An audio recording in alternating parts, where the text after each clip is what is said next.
I wasn't supposed to hear them, but I did.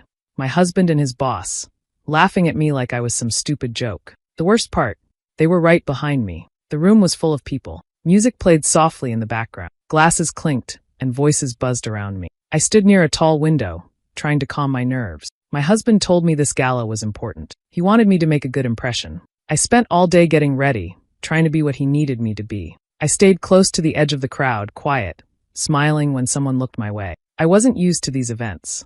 I felt out of place, but kept telling myself I was here to support him. That's what he said he wanted. Then I heard it. Is that really what she wore? A man's voice. Laughing. I didn't move. Oh, you noticed? My husband replied. Told her to keep it simple, but she never listens. They both laughed. I stared straight ahead. She tried talking to me about work earlier, the boss said. Like she had any idea what she was saying. More laughter. My husband didn't stop it. He joined in.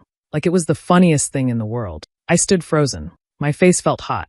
My stomach twisted. I didn't want to believe it at first. I thought maybe I was hearing wrong. But then I heard my husband's voice again, low and smug, like he'd been holding that laugh in for a while. I turned slowly, careful not to make a sound, and walked away. I didn't want anyone to see my face. My hands were shaking. I just needed air or space or something. I didn't even know.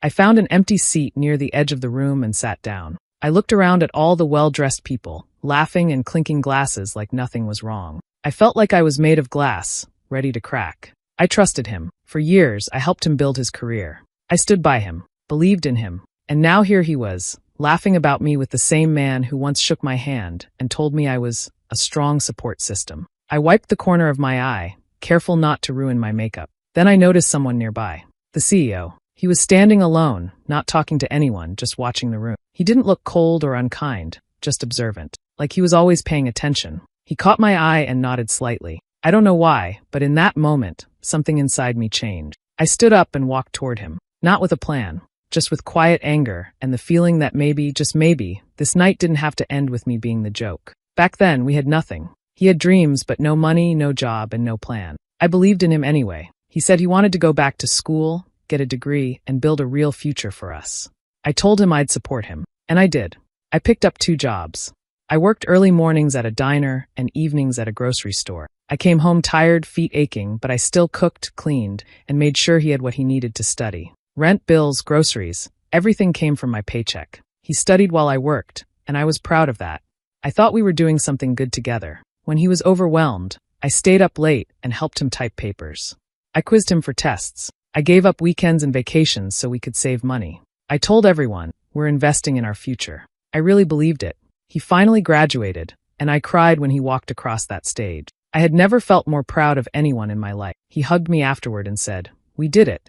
I thought we were a real team. Then he got a job. A good one. Entry level, but full of opportunity. Things changed fast. He started buying new clothes, going to networking events, and acting more confident. I thought he deserved it after all the hard work. I was happy for him. Still working, still supporting us, still cheering him on. Soon, he started saying things like, "You wouldn't get it. It's a corporate thing," whenever I asked about his work. He stopped inviting me to company events. When I asked why, he said, "They're boring," or, "It's better if I go alone." I trusted him. I didn't push. I kept believing he appreciated everything I'd done. Then he told me about the gala. He said, "This one's important. My boss and the partners will be there. I need you to come with me." He looked serious, almost like he was counting on me. "Just be calm and elegant. Don't say too much. Smile. You'll help me make a good impression." I said yes without hesitation. I wanted to be there for him. I bought new shoes, got my hair done, practiced how to introduce myself. I wanted to be perfect. I thought this was finally the moment where he'd show people, "This is the woman who helped me get here." But now, thinking back, I see the truth. He didn't bring me because he valued me. He brought me to look the part, his supportive wife. The one who made him seem stable, put together, admirable. I was there as a background piece, not as a person. Now I remember the way he spoke over me when I tried to talk. The way he gave me a look when I asked questions. The times he laughed off my thoughts like they were nonsense. He didn't build his success on his own. He built it on me, on my time, my work, my patience, my trust. And now, after everything, he laughed at me behind my back like I was nothing. That was the moment the pieces started to fall into place. I saw him again the next morning, the CEO. He was standing alone near the hotel's coffee area, holding a small cup, watching people rush around with their suitcase. He wasn't talking to anyone. He didn't seem in a hurry. Just calm, like someone used to being in control of every room he entered. I walked up to him slowly. "Excuse me," I said. He turned toward me without surprise, as if he had already noticed I was coming. He nodded once. "Could I speak with you for a minute?" "Somewhere quiet," I asked. He gave a small nod again and motioned toward a hallway just past the lobby. We walked side by side, not saying anything, until we stopped near a corner, away from the noise and people. "I know this is unusual," I began, "but I have something I need to show you. It's not gossip. It's serious. And it's about your employees." He didn't interrupt. He just looked at me, waiting. "I'll only say this if you can promise to keep this between us. Just for now." He nodded once. "Go ahead." I opened my phone. I had already saved everything into a folder: messages, screenshots, dates, names. I handed it to him without saying anything else at first. "Let the messages speak for themselves." He looked down and began scrolling. "These are from a group chat," I said. "My husband, his boss, and a few other people on his team." He kept reading. His face didn't change. "They've been using company events and internal chats to mock people. Not just coworkers, clients, spouses, anyone who comes into contact with. They take pictures without permission. They give people nicknames. They laugh at accents, at clothes, even personal things. Some of these messages are from last night, right after the gala." He didn't look up. He just kept reading, scrolling slowly through every message. I watched him go through joke after joke, photo after photo. My husband's name was right there. His boss. 2 other names I recognized from last night. They had all been so polite in person. "I didn't know this was going on," I said. "Until last night." Still, no reaction on his face. No comment. He was quiet the entire time, reading everything. "They talk about clients too. Private things. A client's wife, a woman's body, the way someone talks. All while using your name at events like this." He stopped scrolling. He didn't give the phone back right away. He looked at one message for a long time. Then finally, he handed the phone back to me. "You've kept copies?" he asked. "Yes. All of them." He nodded once. "That's good." There was a long pause. I didn't know what else to say. I didn't need to say more. He had seen enough. "Thank you for showing this to me," he said. "You did the right thing." That was all. No questions. No promises. Just that. He turned and walked away, leaving me standing there. I stayed in that hallway for a moment, phone still in my hand, staring at the screen. I had no idea what would happen next. I didn't ask for anything. I didn't threaten anyone. I just showed the truth. Calmly. Clearly. And now someone else knew what was happening behind all those polished suits and fancy speeches. The man who ran the company now knew what kind of people were working under his name. I didn't feel powerful. I didn't feel like I had won anything. But I felt steady. Like I had taken the first real step in a long time. I didn't need to raise my voice. I didn't need to beg anyone to believe me. I had proof. I had truth. And now I had given it to someone who mattered. It was out of my hands, but not out of reach. Her husband was completely unaware. He came home the day after the gala acting like nothing happened. He smiled, made jokes, and told her how impressed everyone was with him. He said things like, "I really made a mark last night," and "My boss said I handled everything perfect." He looked proud of himself, confident, like he had done something great. He didn't ask how she felt. He didn't ask if she enjoyed the night or if anything had upset her. He didn't even notice how quiet she was. He just talked about himself and laughed like nothing could touch him, like he owned the world, like he owned her. She didn't say much. She nodded, smiled a little, and listened. She didn't ask questions. She didn't argue. She just let him talk and waited. He thought she was being supportive, like always. He didn't see anything different. But things had already started changing. The first thing she did was search for a new apartment. Something small, clean, and simple. Somewhere quiet, where no one would laugh behind her back. She scheduled visits while he was at work. She found one within 2 days. Signed the paperwork without telling him. She had lived with him for years. Now she just needed somewhere to breathe. Next, she opened her own bank account. Her name only. No shared access. She moved part of her paycheck into it. Then she looked at their shared account.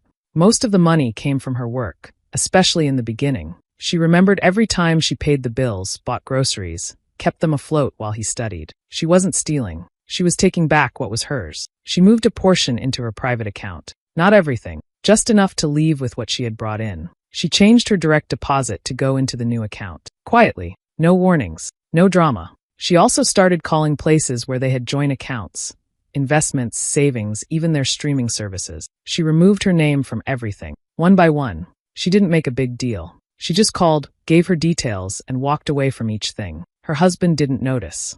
He was too busy sending follow-up emails to his boss and showing off at work. He thought everything was normal. He thought she was still the same person, still standing behind him like always. At night, he came home and told stories about how people respected him. He made little comments like, "We're finally getting somewhere," and You always believed in me. She smiled when he said those things. Not because she meant it, but because he didn't deserve to know what was happening. Not yet. She stopped cooking dinner for him. He didn't mention it. He just ordered food or made something simple and assumed she was tired. He didn't ask why she had stopped folding his laundry or making coffee in the morning. He thought maybe she was just in a mood. He didn't really care. As long as his needs were met, he didn't look deeper. She cleared out her side of the closet slowly, one item at a time. He didn't notice. She packed personal things in boxes and took them to her friend's house during lunch breaks. He never asked where she was going. He stayed clueless. He didn't realize she had changed the passwords to her email, her phone, her banking apps. He didn't realize she had already spoken to a lawyer. Not to fight, but to ask questions, to learn what her options were. She kept calm. She didn't yell. She didn't cry. She acted like everything was fine. But the truth was, she was already gone. Not fully, not yet. But piece by piece, she was leaving him behind. And he had no idea. Her husband was completely unaware. He walked around the house like a man who had everything under control. He kept talking about how great the gala was, how the partners liked him, and how his boss called him a rising star. He spoke with confidence, like he believed he was the most important person in every room. He didn't notice the way she looked at him now. He didn't hear the silence between her answers. When she didn't laugh at his jokes or smile at his stories, he didn't ask why. He thought she was tired. He thought she was just being quiet, like always. He thought she was still the same woman who stood behind him through everything. He was wrong. She played along. For a few days, she listened to his bragging. She made short comments when needed. She pretended everything was fine. He didn't see anything had changed, but everything had. The first thing she did was find a new apartment. She searched online while he was at work. She visited places without telling him. She chose a small one-bedroom unit on the other side of the city. Quiet area. No shared walls. Just hers. She signed the lease and paid the deposit using money from her saving. She didn't need to think twice. Then she went to the bank. She opened a new checking account in her name only. No joint access. No shared statement. Just her. She moved her direct deposit to this new account. She didn't tell him. He didn't ask. He never paid attention to those things anyway. She also looked at the joint account. Most of the money there had come from her over the years. She remembered every overtime shift, every bill she paid, every time she covered rent while he was studying. Quietly, she transferred some of that money into her new account. Not all of it, just what she felt was fair, what she had earned. He still didn't notice. She kept going. She called the investment company and asked them to remove her name from the joint account. She stopped contributions and told them to freeze her part. She went through their bills and subscriptions and took her name off anything that connected. One by one, she removed herself. At home, she packed small things each day. Her books, her files, her favorite mugs, a few clothes. Nothing too noticeable. She put them in boxes and took them to a friend's place during her lunch break. He didn't notice anything missing. She stopped doing laundry for him. He didn't mention it. He just wore whatever was clean. She didn't make coffee in the mornings anymore. He started stopping at a shop on the way to work. He thought nothing of it. She also changed the passwords to her email, her social media, and her online account. She checked their shared bills and made sure her name wasn't tied to anything with debt. She was careful. She didn't want any surprises. She spoke to a lawyer too, just for advice. She didn't plan to fight. She just wanted to know her rights. What was hers? What she could walk away with. She took notes, asked questions, and left feeling calm. Every day, she moved one step closer to being free. She didn't make a scene. She didn't raise her voice. She didn't cry.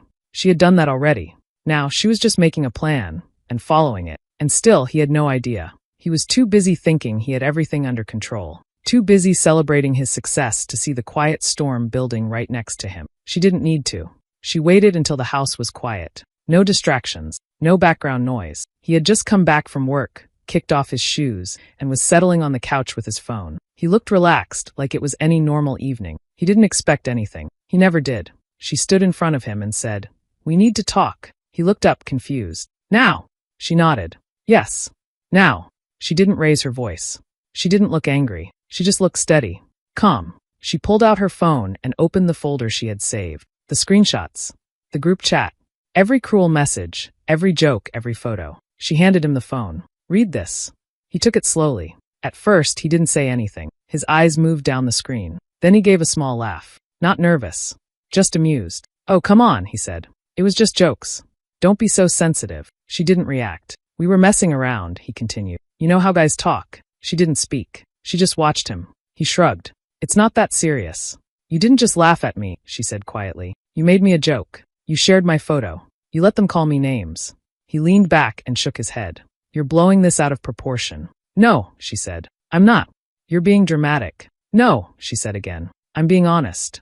He rolled his eyes. So what, you're mad now? You want me to say sorry? I'm leaving, she said. That made him pause. What?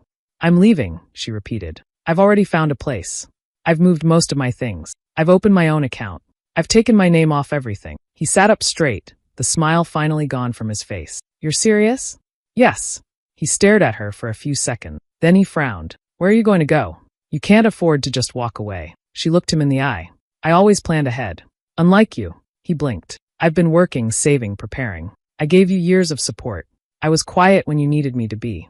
I worked while you studied. I paid while you dreamed. And you stood beside your boss and laughed at me like I was nothing. He opened his mouth, but she cut him off. I'm not your assistant. I'm not your background. I'm not your joke. He stood up. You're making a mistake. Don't throw everything away over a few texts.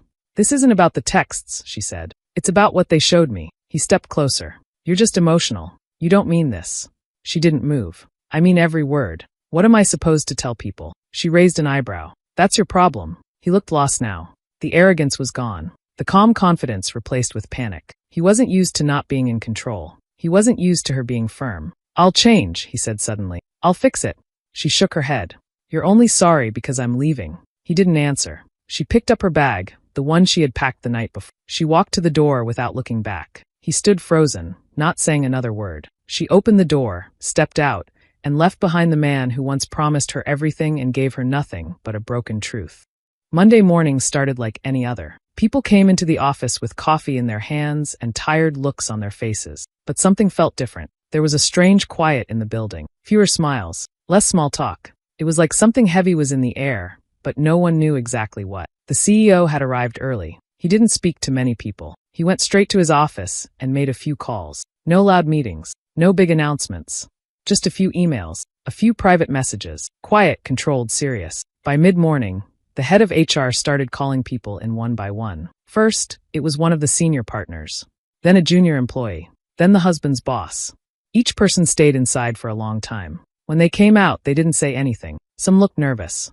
Some looked confused. But they all went straight back to their desks and avoided eye contact. The husband noticed it, but he didn't think it had anything to do with him. He assumed someone else was in trouble. Maybe the company was doing a review or responding to a complaint. He felt confident, relaxed. He even joked with someone at the water cooler about all the drama. But then, just before lunch, he got the message. Please report to the CEO's office. He smiled to himself and straightened his tie. He thought maybe he was being asked for advice. Maybe they wanted his side of something. He had no idea what was waiting for him. He walked into the office with his usual confidence. The CEO didn't stand up. He just pointed to the chair across from him. The husband sat down, still smiling. Then the CEO handed him a folder. Read.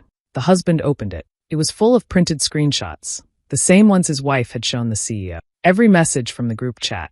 Every photo. Every cruel joke. His name was all over it. He stopped smiling. The CEO watched him the whole time. Silent. Still. These are real, the CEO asked. The husband tried to speak. It was just a private chat, just jokes. The CEO didn't blink. You mocked clients. You insulted employees. You shared private photos from company events. The husband shifted in his seat. It wasn't meant to hurt anyone. You were warned during training about professional behavior, the CEO said. This isn't a misunderstanding. This is a pattern. A documented one. The husband tried again. I didn't mean for it to get out of hand. It's already out of hand, the CEO said. And we're parting ways. Effective immediately. The words hit him hard. You're firing me? We're ending your contract. With cause, the CEO said. HR will explain the details. He sat there in shock. No more words.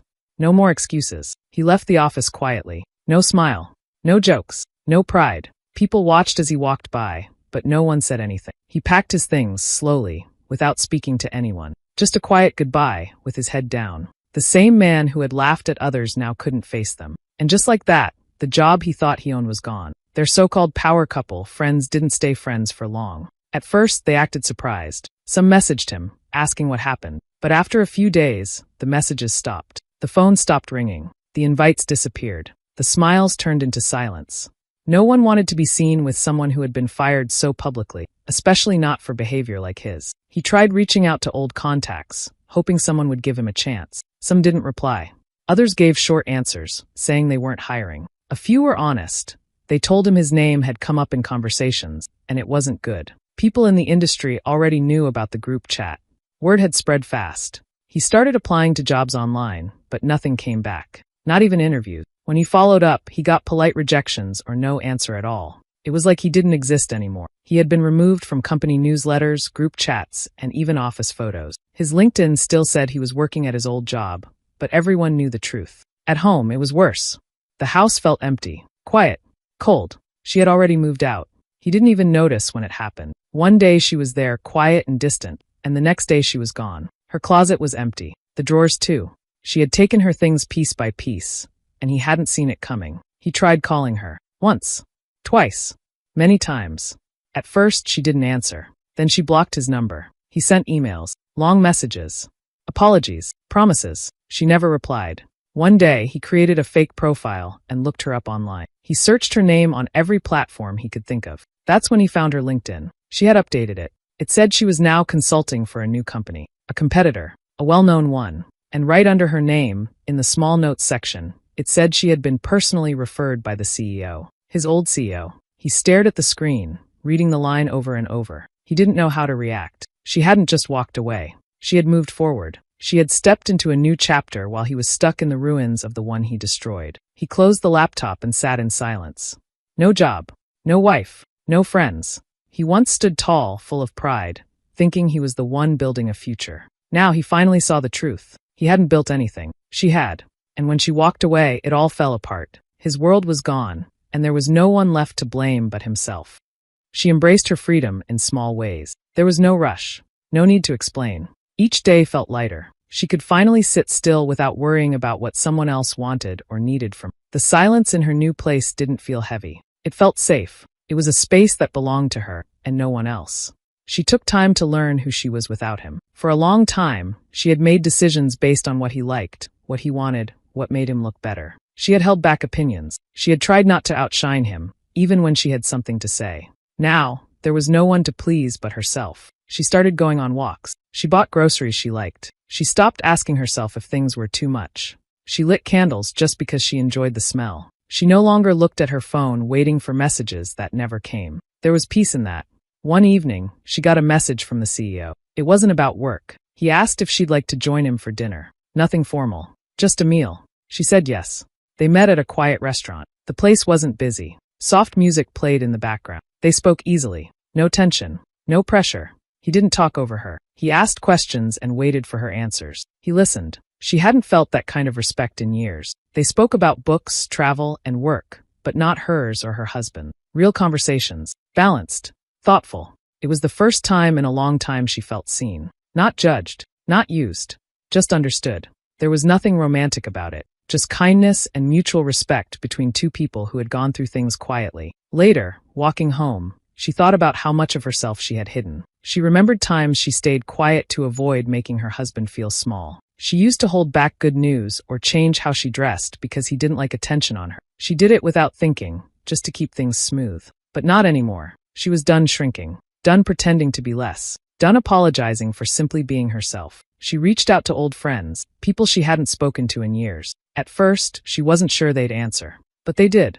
Some were surprised, but happy. They met for coffee or short walks. They asked how she was, and for the first time, she answered honestly. There was no need to hide now. They laughed together, shared memories, and made new plans. Being around them reminded her of who she had been before she lost herself, trying to support someone else's dream. One morning, she booked a trip, just for her. No asking permission. No checking someone's schedule. A small coastal town. She stayed near the water, read books by the shore, and took slow walks through quiet streets. She didn't need company. She didn't feel lonely. She felt strong. She sat by the sea one evening, watching the sky change colors, and realized she didn't miss her old life. She didn't miss the house, the image, the role she had played. She had stepped out of something false and into something real. And now she was never going back. She got the message one quiet morning. It popped up on her phone while she was drinking tea by the window. It was from him, her ex-husband. "I'm sorry.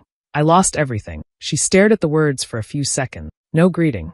No real explanation. Just a short sentence, like that would fix anything. For a moment, she felt nothing. No anger. No sadness. Just stillness. She didn't reply. She set the phone down, picked up her cup, and kept sipping.